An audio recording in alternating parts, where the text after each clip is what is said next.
Hi everyone, today I'm going to show you how to make a box out of paper or thin card.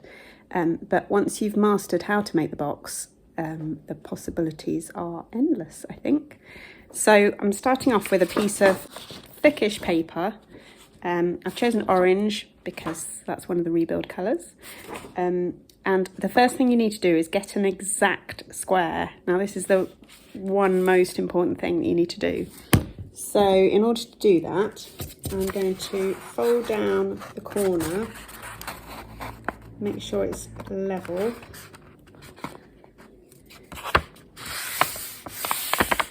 Fold it gently. You can fold it more at the actual corner points.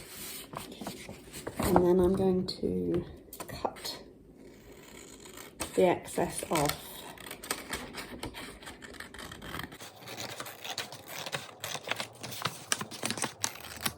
So there we should have an exact square. You can do it by measuring, obviously, but the thing you need to make sure you've got is right angles, definite right angles, and the size should be equal. So the first thing I'm going to do is find where the middle is. So to do that, I've already folded it this way. So if I fold it the other way and very gently press in the middle, then where the cross meets is the center, and then I'm going to fold up each of the four corners into the center. I'm trying to do this really carefully and exactly. The more exact you are, the better the outcome will be.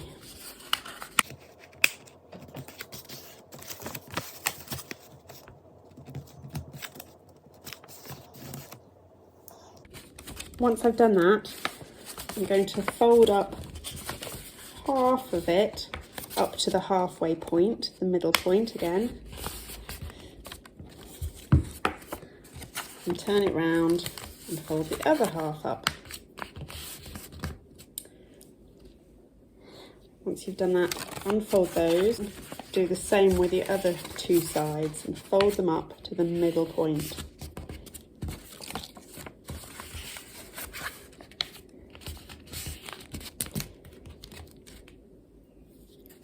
And if you open them up again, you can see that you've made a square in the middle, and this is the size of the bottom of your box. That will be the bottom of your box. So what you need to do now is open up two sides at either side. Fold these two sides back down. Obviously you can pause the video at any point or rewind it. The next thing you need to do is take this end and fold it down to make a triangle with this. So if you imagine you've got a square here, you're folding that square in half, and the side of the square will meet bottom here. And if you do the same on the other side. So that's the edge of my square. Fold it down the other side, just where it needs to be really exact. That's the bottom.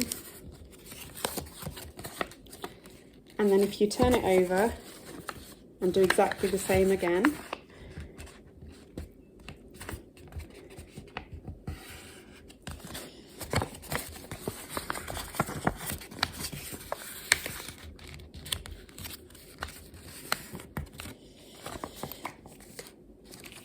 and unfold it, you've then got, open this up, these are your two of your sides, and if you pinch those parts in, you can see they kind of fold in already, and bring the other side up, and then you can fold that over the top,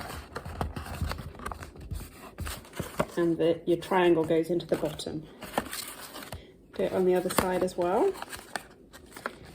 So you're pushing the two corners in and bringing up the flap. And then you're folding it over the top. And there you have an open box. Now I've done this already with some paper, and I made a lid for my box. So obviously once you've done it, you can glue it or you can cover it. If you want to make a lid or a base, the lid just needs to be about 1 centimetre bigger than the base in terms of the square that you start off with. I've done a tiny weeny one, little baby one.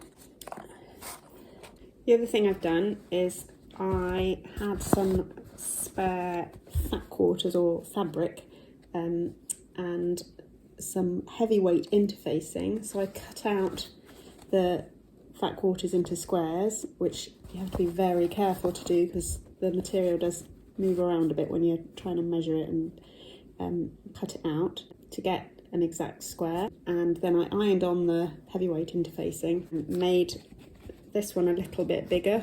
Again, it was about 1 centimetre bigger, I think, both ways.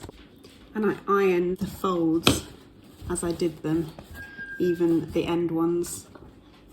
Use other things to strengthen as well. You could use cardboard or even plastic, or if you've made it out of cardboard paper, you could, like I say, you could line it with more cardboard paper or fabric.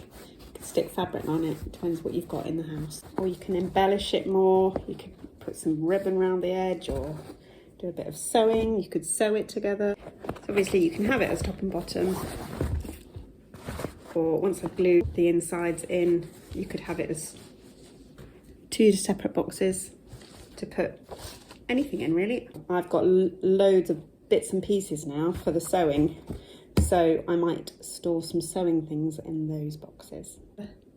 Anyway, just some ideas for a bit of storage. Hope that made sense. If it didn't, get in touch. So I hope you've enjoyed that. Thank you. Bye.